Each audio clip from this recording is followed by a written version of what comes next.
Hello students, इस video में हम डिस्कस करेंगे क्लास 12 हिंदी व्याकरण के 3 इंपॉर्टेंट टॉपिक। पहला है बच्चों रस, दूसरा है छंद और तीसरा अलंकार, जो कि आपके बोर्ड एग्जाम में 2-2 नंबर के पूछे जाते हैं। अगर आप इस वीडियो को पूरा देखते हैं तो आपका 6 नंबर क्लियर हो सकता है। तो बच्चों बहुत सारे बच्चे इसका डेफिनेशन और एग्जाम्पल नहीं याद कर पाते हैं, तो यहाँ पर हम ट्रिक के साथ इसे समझेंगे ताकि आपको आसानी से याद हो जाए। और स्टूडेंट बोर्ड एग्जाम काफी नजदीक है, तो ऐसे में आपको हिंदी की तैयारी अच्छे से कर लेनी है। ठीक है, तो हम व्याकरण के 3 महत्वपूर्ण टॉपिक को देखेंगे। तो बच्चों रस सबसे पहले हम देखेंगे। अब रस में क्या क्या आता है, इतने रस होते हैं आपके पास, श्रृंगार, वीर, हास्य, करुण, शांत। ठीक है, इसमें से हम 2 महत्वपूर्ण रस को देखेंगे एग्जाम्पल के साथ, डेफिनेशन के साथ। 2 नंबर आपका इससे क्लियर हो जाएगा। ठीक है, और उसके बाद बच्चों देखिए हम अलंकार में किसको देखेंगे। अलंकार में हम अनुप्रास अलंकार, यमक और उपमा अलंकार को देखेंगे। ठीक है, इन तीनों में से एक जरूर पूछा जाता है, तो आपका 2 नंबर यहां पर भी क्लियर होगा। एग्जाम्पल के साथ सब कुछ हम इस वीडियो में डिस्कस करेंगे। तीसरा देखिए बच्चों हम देखेंगे, ये क्या है स्टूडेंट, छंद है। ठीक है, तो छंद में स्टूडेंट चौपाई, दोहा, सोरठा, कुंडलियां होती हैं। ठीक है, तो हम दोहा और सोरठा के बारे में डिस्कस करेंगे, 2 नंबर का आपका। तो बच्चों समय ना नष्ट करते हुए चलिए हम वीडियो को शुरू करते हैं। तो बच्चों देखिए सबसे पहले हमारा आता है रस। अब रस में ट्रिक क्या है इसको समझिए।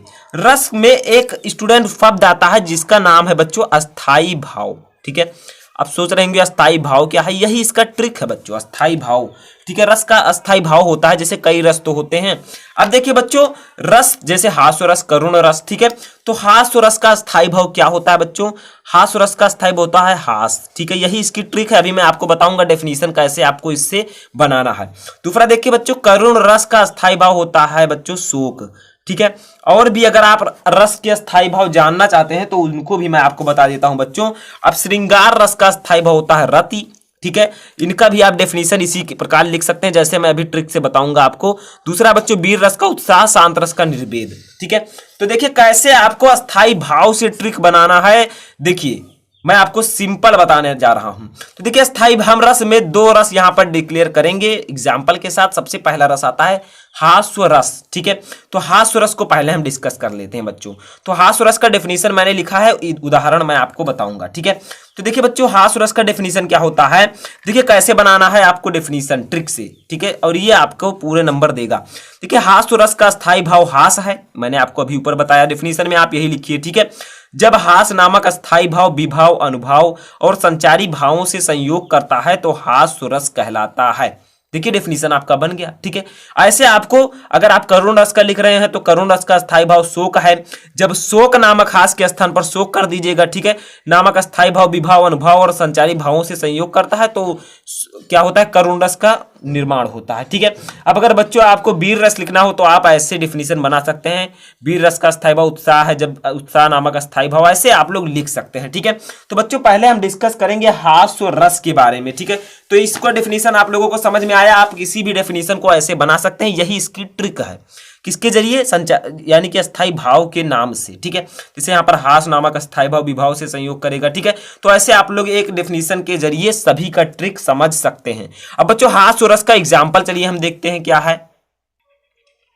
तो स्टूडेंट इससे एग्जाम्पल देखिए क्या है, नाना वाहन नाना वेशा, बिहसे स्यों समाज निज देखा, को मुखहीन विपुल मुख काहू, बिन पद कर को बहुपद बाहू। ठीक है, इस एग्जाम्पल को आप लिख सकते हैं हास्य रस में, अगर आपको और भी एग्जाम्पल्स पता है तो उनको लिख सकते हैं। ठीक है, तो इस प्रकार से आपका हास्य रस क्लियर हो जाता है। तो आपको ध्यान देना है ट्रिक को कि अस्थाई भाव के नाम से आप ट्रिक बना सकते हैं कि हास्य रस का अस्थाई भाव हास है, जब हास नामक अस्थाई भाव विभाव, अनुभव और संचारी भावों से संयोग करता है तो हास्य रस कहलाता है। ऐसे आप लोग शोक भी लिख सकते हैं। ठीक है, तो ये है बच्चों इसका एग्जाम्पल, आप लोग नोट कर लीजिएगा इसको अच्छे से कि नाना वाहन नाना वेशा, विहसे शिव समाज ने देखा, को मुखहीन विपुल मुख काहू, बिन पद कर को बहुपद बाहू। ठीक है, आप लोग इसको 10 बार अगर अच्छे से पढ़ लेते हैं तो आपको आसानी से याद हो जाएगा। बच्चों आप लोग अगर चाहे तो स्पष्टीकरण भी लिख सकते हैं। ठीक है, वैसे तो आपका डेफिनेशन से और उदाहरण से 1-1 नंबर यानी कि 2 नंबर दे दिया जाता है, लेकिन आप थोड़ा सा इसके बारे में स्पष्टीकरण भी लिख सकते हैं। मैं यहाँ पर लिखूंगा नहीं, आपको बता देता हूं क्या है बच्चों। यहाँ पर शिव विवाह के समय की पंक्तियां ये हैं। ठीक है, हास्यमय है। इन उदाहरण में अस्थाई भाव हास का आलंबन जो है शिव समाज है और आश्रय शिव है। ठीक है, ऐसे आप लोग लिख सकते हैं उद्दीपन विचित्र वेशभूषा, तो आप लोग स्पष्टीकरण में ऐसे ही लिख सकते हैं। तो चलिए आगे बढ़ते हैं बच्चों, हम लोग अब देखते हैं करुण रस को, ठीक है। उसके बाद हम देखेंगे अलंकार, फिर थोड़ा सा जो आपका छंद है, ठीक है, सभी को हम इस वीडियो में देखेंगे। तो बच्चों दूसरा रस हमारा आता है करुण रस। अब देखिए करुण रस भी वैसे लगभग लिखा है, करुण रस का अस्थाई भाव शोक है। पहले आप डेफिनेशन में अस्थाई भाव लिख दिया कीजिए जैसे मैंने लिखा है, ठीक है, कि करुण रस का अस्थाई भाव शोक है। जब शोक नामक अस्थाई भाव विभव अनुभव और संचारी भाव से संयोग करता है तब करुण रस की उत्पत्ति होती है, ठीक है। सिंपल है, आप लोगों को केवल यहां पर शोक कर दिया गया है हास के जगह पर, ठीक है। आप किसी भी रस का ऐसे डेफिनेशन लिख सकते हैं। अब बच्चों बात आती है उदाहरण की, समझ में आया, ट्रिक आया, पैसे समझिए। देखिए बच्चों उदाहरण जो है इसका वो हम लिख लेते हैं। उदाहरण लिखते हैं, क्यों छलक, तो आप लोग मेरे साथ लिखिएगा, रहा दुख मेरा, रहा दुख मेरा, ठीक है। उषा के मृदु पलकों में, ठीक है। आप लोग ऐसे बच्चों लिखिएगा। आप लोग और भी अगर जानते हैं एग्जाम्पल तो उसको भी लिख सकते हैं, कोई जरूरी नहीं है यहाँ पर, ठीक है, कि आप यही लिखिए जो आपको अच्छा लगे, जो आपको अच्छे से समझ में आ रहा हो, ठीक है। क्यों हाँ उलझ रहा सुख मेरा संध्या के की घन अलकों में, ठीक है। अब बच्चों आप लोग हमसे भी अच्छा लिखने की कोशिश कीजिएगा, हमें तो तेज लिखना था, ठीक है, मैंने लिख दिया आप लोगों के लिए। अब देखिए बच्चों इसका उदाहरण है, क्यों छलक रहा दुख मेरा उषा के मृदु पलकों में, हाँ उलझ रहा सुख मेरा संध्या की घन अलकों में। आप लोग थोड़ा भाव से इसको 2-4 बार 10 बार पढ़ेंगे, आपको उदाहरण स्पष्ट रूप से आ जाएगा। डेफिनेशन का तो मैंने ट्रिक भी बता दिया है, ठीक है, किसी भी का आपके डेफिनेशन लिख सकते हैं। यहाँ पर भी आप स्पष्टीकरण लिख सकते हैं, मैं थोड़ा सा आपको बोल देता हूँ, आप लोग लिखना चाहें तो लिख सकते हैं, ठीक है। स्पष्टीकरण तो आप लोग मैं बोल रहा हूं, आप लोग चाहें तो लिख सकते हैं, ठीक है, वैसे आपको नंबर दे दिया जाएगा। तो देखिए बच्चों करुण रस के स्पष्टीकरण में आपको क्या लिखना है कि इस पद में कवि ने अपनी प्रेयसी के विरह में रुदन का वर्णन किया है, ठीक है। इसमें कवि के हृदय का शोक अस्थाई भाव है, यहाँ प्रियतम आलंबन है और प्रेमी आश्रय है। कवि के हृदय के उद्गार अनुभाव है, अंधकार रूपी के पास तथा संध्या उद्दीपन है, ठीक है। आप ऐसे लिख सकते हैं स्पष्टीकरण को, ठीक है। वैसे तो आप इन दोनों को आसानी से समझ गए होंगे। बच्चों बात आती है अलंकार की। मैंने आपको बताया था कि रस में मैं आपको हास्य रस करुण रस बताऊंगा, अब मैं बताऊंगा अलंकार आपको। ये आपके बोर्ड एग्जाम में 2 नंबर का पूछा जाता है जैसा कि मैंने आपको बताया, ठीक है। अब देखिए बच्चों अलंकार में क्या ट्रिक है, देखिए अनुप्रास अलंकार सबसे पहले आता है, ठीक है। मैं आपको 3 अलंकार बताऊंगा। तो देखिए अनुप्रास अलंकार कैसे याद करेंगे, जब एक ही वर्ण की बार बार आवृत्ति हो तो वहां अलंकार कौन सा होता है, अनुप्रास अलंकार होता है।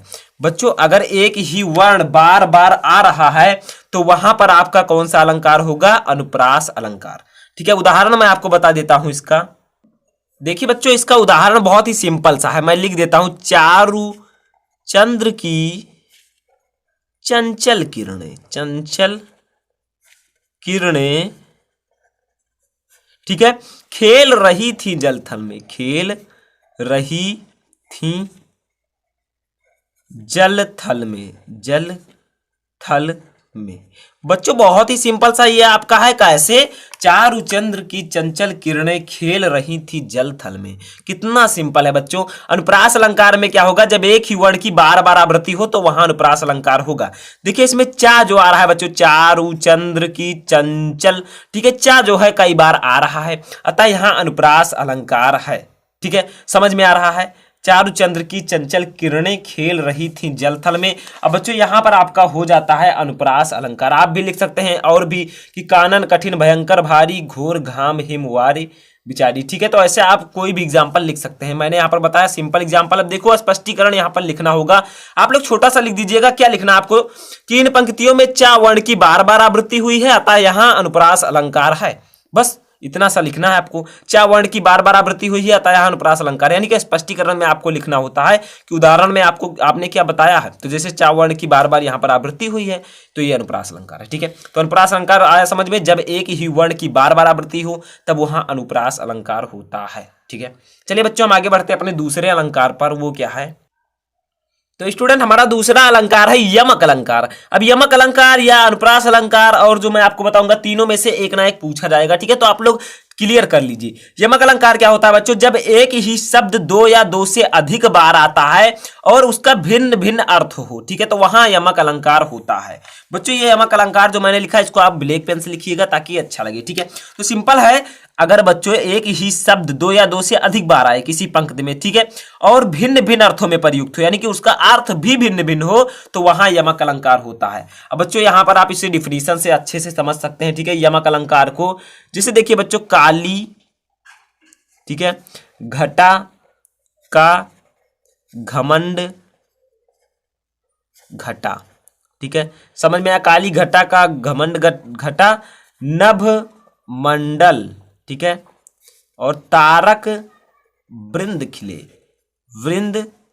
ठीक है। सिंपल है बच्चों, आपको इसे समझ में आ गया होगा। क्या है बच्चों, यहां एक ही शब्द दो या दो से अधिक बार आ रहा है और इसके भिन्न भिन्न अर्थ है। अभी मैं आपको समझाऊंगा कैसे भिन्न भिन्न है स्पष्टीकरण में। देखिए, काली घटा का घमंड घटा, देखिए घटा शब्द दो बार आया है, ठीक है, और नभ मंडल तारक वृंद खिले। तो बच्चों आप स्पष्टीकरण में क्या लिखिएगा कि इसमें घटा शब्द दो बार आया है, ठीक है, यहां पर भी आया, यहां पर भी आया है। अब देखिए, और दोनों स्थानों पर अर्थ भिन्न भिन्न है। अब कैसे भिन्न भिन्न है इसको तो भी बताना पड़ेगा बच्चों। तो देखिए बच्चों, यहां पर घटा का जो शब्द है वो है बादल, ठीक है, तो आप लोग यहां पर लिख सकते हैं बादल।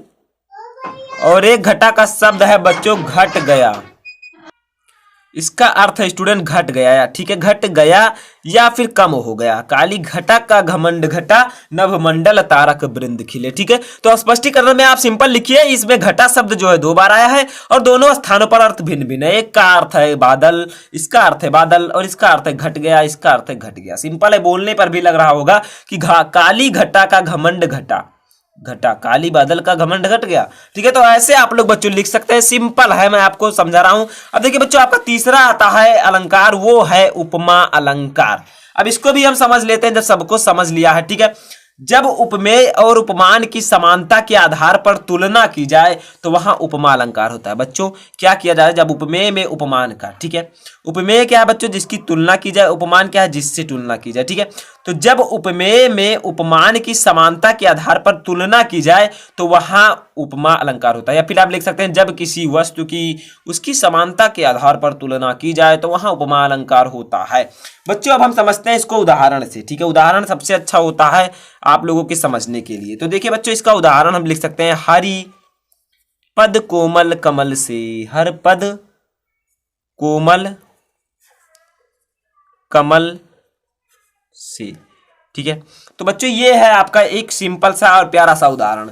अब बच्चों इसमें है क्या, समझिए, मैंने आपको बताया कि जहां जब उपमेय और उपमान की समानता के आधार पर तुलना की जाए, देखिए उपमेय क्या होता है बच्चों, जिसकी तुलना की जाए। देखिए हरि पद की तुलना की जा रही है, जो हरि जी का पद है, पैर है, उसकी तुलना कमल से की जा रही है। तो यहां पर हरि पद जो है बच्चों ये है उपमेय, ठीक है। तो मैं यहां पर लिखा हूं आप लोगों के लिए, स्पष्टीकरण में आपको यही लिखना होता है बच्चों। उपमेय क्या है, तो उपमेय है बच्चों हरिपद, यानी कि हरि जी का कोमल, हरि का पैर, ठीक है। अब बच्चों देखिए उपमान क्या है, यहां पर जिससे तुलना की जाए, तो कमल से तुलना की गई है, तो कमल उपमान है, ठीक है। आप लोग स्पष्टीकरण में यही लिखिएगा। वाचक शब्द क्या है बच्चों, से, जो इन दोनों में समानता प्रकट कर रहा है उसे वाचक शब्द कहेंगे, ठीक है। साधारण धर्म क्या है, कोमलता, जो इनकी बच्चों विशेषता है उसको हम लोग कोमल साधारण धर्म से लिखते हैं, कोमलता है इनकी विशेषता, ठीक है। तो समझ में आया उपमा अलंकार क्या होता है, जब उपमेय और उपमान की समानता के आधार पर तुलना की जाए, यानी कि दोनों की तुलना की जाए। जैसे हरि के पैर की तुलना कमल से की गई है, अतः यहां है बच्चों उपमा अलंकार, ठीक है। तो समझ में आया। ऐसे आप स्पष्टीकरण में भी ऐसे लिख सकते हैं, उपमेय है हरिपद, उपमान है कमल, वाचक है से, साधारण धर्म है कोमलता। तो बच्चों आई होप कि आपको ये अलंकार भी समझ में आ गए होंगे। अब हमारा लास्ट स्टेप आता है बच्चों, वो क्या है, वो है छंद। देखिए छंद, अब छंद क्या होता है बच्चों, छंद में मैंने आपको बताया दोहा, सोरठा, चौपाई, कुंडलियां ये सब आती हैं। तो सबसे पहले हम आज डिस्कस करने वाले हैं दोहा पर, ठीक है।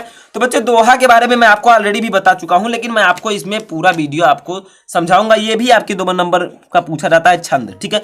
दोहा या सोरठा आपके बोर्ड एग्जाम में पूछे जाते हैं और कुंडलियां भी पूछा जा सकता है, ठीक है। और जो मैंने आपको एक बताया वो भी आपके बोर्ड एग्जाम में आ सकता है, ठीक है, जैसे चौपाई। तो देखिए बच्चों आज हम डिस्कस करेंगे इसमें 2 इंपॉर्टेंट छंद पर। सबसे पहला है दोहा, ठीक है। इसकी जो मात्राएं गिनना होता है, बहुत सारे बच्चे फंस जाते हैं, लेकिन मैं आपको वो भी बताऊंगा। देखिए बच्चों दोहा होता है, दोहा अर्ध सब मात्रिक छंद है, ठीक है। दोहा जो है बच्चों अर्ध सममात्रिक छंद है। इसमें 4 चरण होते हैं। इसमें कितने चरण होते हैं बच्चे? 4 चरण होते हैं। इसके पहले और तीसरे चरण में 13-13 मात्राएं और दूसरे और चौथे चरण में 11-11 मात्राएं होती हैं। बच्चों दोहा और सोरठा जो होता है लगभग सेम होता है, बस केवल क्या होता है यहाँ पर 13-13 के स्थान पर 11-11, यहाँ पर 11-11 के स्थान पर 13-13। बहुत सारे बच्चे फंस जाते हैं, लेकिन चिंता मत कीजिए, समझिए। दोहा बच्चों होता है, दोहा अर्ध सममात्रिक छंद है, ठीक है। इसमें 4 चरण होते हैं। इसके पहले और तीसरे चरण में 13-13 मात्राएं, ठीक है, और दूसरे तथा चौथे चरण में 11-11 मात्राएं होती है। ट्रिक कैसे समझेंगे बच्चों? दोहा, दोहा के सामने वाला जो अक्षर है बच्चों दो है, ठीक है। क्या है? दो। और बच्चों जो आपका पहले चरण में मात्रा आता है वो है 13, तो इसके सामने वाले चरण में क्या है? 3। 13 3 भी 13 से आता है, ठीक है। तो इससे आप लोगों को क्या होगा कि दोहा जो है बच्चों 2 के बाद 3 आता है, यानी कि सबसे पहले आपकी 13-13 मात्राएं होंगी। शायद ये आपको ट्रिक अच्छा ना लगे, लेकिन बच्चों कुछ तो ट्रिक आपको समझना चाहिए ताकि आप दोनों में डिफरेंस कर सके। देखिए दोहा के आगे 2 आता है, उसके बाद में 13 के आगे 3 आता है, तो 3 का मतलब हुआ कि दोहा का जो पहला चरण होगा और तीसरा, उसमें 13 मात्राएं होंगी, ठीक है। तीसरा चरण में 13 मात्राएं, तीसरे चरण में 13 मात्राएं, ठीक है। तो ऐसे आप लोग थोड़ा सा ट्रिक अपने तरफ से भी बना सकते हैं, तो इतना तो आप कर सकते हैं बच्चों। अब देखिए बच्चों उदाहरण क्या हो, उदाहरण मैंने लिख लिया है ताकि आप लोगों को ज्यादा समय नष्ट ना हो। देखिए बच्चों क्या है, मेरी भव बाधा हरो राधा नागर सुई, जातन की झाई परे श्याम हरित दुत हुई, ठीक है। तो ये है बच्चों इसका एग्जाम्पल। बच्चों मैंने आपको बताया कि पहले और तीसरे चरण में 13-13 मात्राएं, दूसरे और चौथे में 11-11 मात्राएं होंगी। तो ये है बच्चों पहला चरण, ये दूसरा चरण, ये तीसरा चरण, ये चौथा चरण। अब देखिए अभी वही आएगा जो मैंने आपको ऊपर बताया है। बच्चों आप इस दोहा के उदाहरण के स्थान पर कोई दूसरा भी लिख सकते हैं। रहमन पानी लाखिए बिन पानी सब सून, पानी गए न उबरे मोती मानिस चून। कुछ भी आप जो आपको अच्छा लगे वो लिख सकते हैं, ठीक है। तो देखिए बच्चों दोहा का अब हम गिनना शुरू करते हैं मात्रा। तो बच्चों ये माँ है, इसके ऊपर एक मात्रा लगा, यानी कि यहाँ पर 2 मात्राएं होंगी। 2 को हम इस प्रकार से लिखेंगे, ऐसे मत लिखिएगा, ठीक है, इस प्रकार से लिखिएगा। री में भी 2 है बच्चों, क्योंकि री पर त्रा पर बड़ी ई का मात्रा लगा है। भा केवल अकेला है तो 1 है इसमें मात्रा, इसमें भी 1 है। इसको हम 2 कहेंगे बच्चों, इसको 1 कहेंगे, दोनों में अंतर देख लीजिए। और इसको भी बच्चों 2 है, क्योंकि बा पर आ का मात्रा लगा है, धा पर आ का मात्रा 2, और हा केवल है तो 1, रव है बच्चों तो 2, ठीक है। गिनिए मात्राएं, अभी मैं गिनूंगा। और इस पर देखिए रा पर बच्चों 2, धा पर 2, क्योंकि आ का मात्रा लगा है, ना पर 2, गा पर 1, री पर 1, ठीक है। रा पर छोटी का मात्रा स्टूडेंट, इसलिए इस पर क्या होगा? 1 होगा। सोई पर 2, ई पर 1, ठीक है। जो आगे बढ़िए, जा पर 2, ता पर कितना? 1, ना पर 1, की पर 2, जहां पर 2, ठीक है। और ई पर बच्चों आपका कितना होगा? 2 होगा, ई है, ठीक है।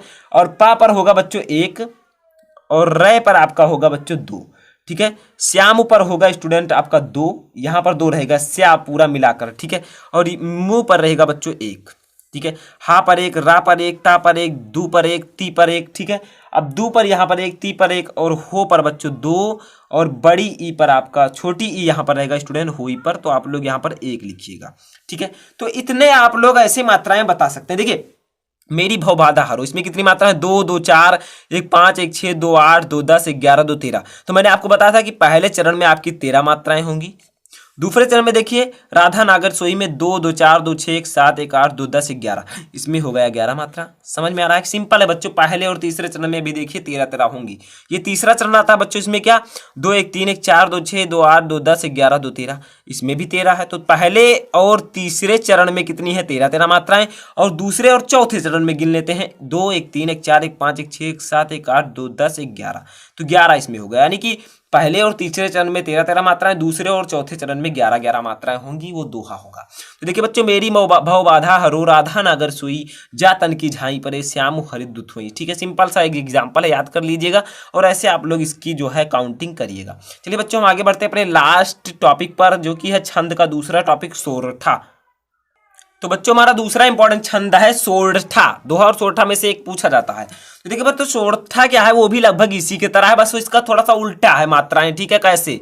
देखिए सोरठा अर्धसममात्रिक छंद है, ये भी अर्धसममात्रिक छंद है। इसमें 4 चरण होते हैं, इसमें भी 4 चरण होते हैं जो उसमें था। इसके पहले और तीसरे चरण में 11-11 मात्राएं, बस यहीं पर डिफरेंस है। उसमें पहले और तीसरे में 13-13 थी, इसमें पहले और तीसरे में 11-11 मात्राएं, तथा दूसरे और चौथे चरण में 13-13 मात्राएं होती हैं। इसके दूसरे और चौथे चरण में 13-13 मात्राएं होंगी, उसमें इसका जस्ट उल्टा था। ठीक है, तो समझ में आया। सोरठा भी अर्धसममात्रिक छंद है, इसमें भी 4 ही चरण होंगे, पहले और तीसरे में 11-11 मात्राएं, दूसरे और चौथे में 13-13 मात्राएं होंगी। ठीक है, आगे बढ़ते हैं बच्चों, हम इसका उदाहरण देखते हैं। उदाहरण सब में इंपॉर्टेंट होता है, तो उदाहरण को हम देखेंगे जरूर से। तो देखिए बच्चों क्या होता है, उदाहरण जो है इसका मैंने लिखा है, राम स्वरूप तुम्हार वैन अगोचर बुद्धि पर अविगत अकथ अपार नेत नेत नित निगम कहे। सिंपल सा एग्जाम्पल है, 2-4 बार आप एग्जाम्पल्स को एक बार पढ़ लीजिए, समझ लीजिए, सुबह उठकर पढ़ लीजिए, आपको आसानी से याद हो जाएगा। बच्चों राम स्वरूप तुम्हार, ठीक है, ये है आपका क्या, सोरठा। अब इसकी भी हम काउंटिंग करेंगे। देखिए पहले और तीसरे में 11-11 आनी चाहिए, तो देखिए 2, 1 3, 1 4 और रू है बच्चों 2 6, 1 7 और 1 8, 2 10, 1 11। देखिए पहले में 11 आ गया। अभी मैं आपको फिर से गिनकर बताऊंगा, 1 1 2 1 3 1 4 2 6 1 7 1 8 और 2 10 और 1 11 1 12 1 13। ठीक है, आ गया। अब देखिए बच्चों 1 1 2 1 3 1 4 1 5 1 6 1 7 1 8 2 10 1 11, सिंपल है। उसके बाद देखिए बच्चों नेति में कितना होगा, यहाँ पर आप लोग समझिए 2 1 3 2 5 1 6, ठीक है, 1 7 1 8 1 9 1 10 1 11 1 12 1 13, तो इसमें 13 आ गया। बस बच्चों आपको ऐसे ही करना है। देखिए पहले और तीसरे चरण में 11-11 मात्रा गिनिए, 2 1 3 1 4 2 6 1 7 1 8 2 10 1 11, सिंपल है। दूसरे में देखिए बच्चों पहला चरण होगा, अब चौथे में गिन लीजिए, क्योंकि पहले और तीसरे में, सॉरी स्टूडेंट, तीसरे में, ये पहला है ये तीसरा है, तो तीसरे में देखिए 11 होना चाहिए। 1 1 2 1 3 1 4 1 5 1 6 7 8 2 10 1 11, दोनों सिंपल है। पहले और तीसरे चरण में 11-11 मात्राएं, दूसरे में देखिए 1 1 2 1 3 1 4 2 6 1 7 1 8 2 10 1 11 1 12 1 13, 13 मात्राएं, और इसमें 2 1 3 1 2 5 1 6 1 7 1 8 1 9 1 10 1 11 12 13, 13 मात्राएं। तीसरे, पहले और तीसरे चरण में 11-11 मात्राएं, दूसरे और चौथे चरण में 13-13 मात्राएं होती हैं, उन्हें हम कहते हैं बच्चों सोरठा। समझ में आया? तो ऐसे आप लोग काउंटिंग कर लीजिएगा जिस प्रकार से मैंने किया है। तो वीडियो के लास्ट में मैं आशा करूंगा कि आप लोगों को वीडियो पसंद आया होगा। तो बच्चों अगर वीडियो पसंद आया हो तो वीडियो को लाइक कर दीजिए, चैनल पर नए हैं तो चैनल को प्लीज सब्सक्राइब कर लीजिएगा बच्चों, क्योंकि आपको अच्छे अच्छे कंटेंट यहाँ पर मिलते रहेंगे। ठीक है, और अगर आपको वीडियो पसंद आया हो तो वीडियो को जरूर लाइक कीजिएगा। स्टूडेंट अगर आपकी कोई और भी क्वेरीज है तो आप मुझसे कमेंट बॉक्स में कह सकते हैं, मैं आपकी क्वेरीज को सॉल्व करने की कोशिश करूंगा। तो स्टूडेंट इस वीडियो में फिलहाल इतना है। अगर वीडियो पसंद आया हो तो वीडियो को लाइक करके